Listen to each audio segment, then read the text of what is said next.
very much, everybody. We have Paula White, who's been very inspirational in during the campaign, and our friend, and Lena has requested a prayer. And Paula, if you would do the honors, please. Canada's Prime Minister says that they will be implementing retaliatory tariffs. You said if that were to happen, that you would be responding with large-scale tariffs. Will you be following through with that promise? Well, absolutely, but we had a very good conversation. Mark called me today at 10 o'clock. We put out a statement. We had a very, very good talk. He's going through an election now, and we'll see what happens. But we have Liberation Day, as you know, on April 2nd, because, and I'm not referring to Canada, but many countries have taken advantage of us, the likes of which nobody even thought was possible for many, many decades, And, you know, that has to stop.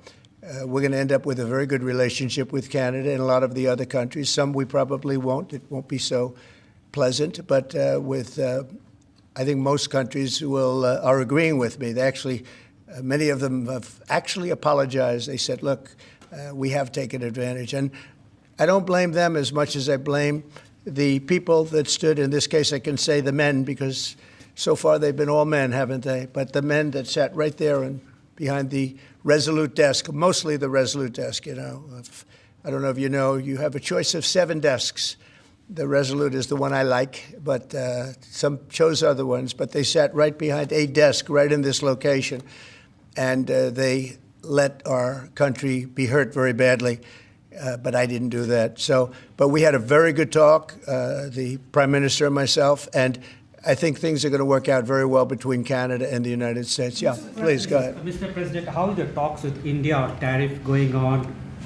And what is the expectations from India? How much do you want them? Well, as you know, Prime Minister Modi was here just recently, and we've always been very good friends.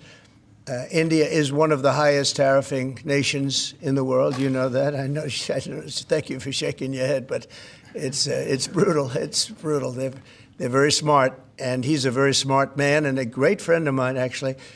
And we had very good talks. I think it's going to work out very well between India and our country. Very, very well. And I want to say you have a great Prime Minister.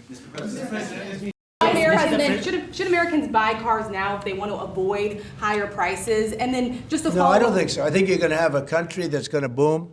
I just spoke to Tim Cook of Apple. He's investing $500 billion in the United States, which he would have never, he told me, I would never have done it if you lost the election, and I would have never done it if there wasn't a tariff system that is an incentive for people to come. And remember, there are no tariffs.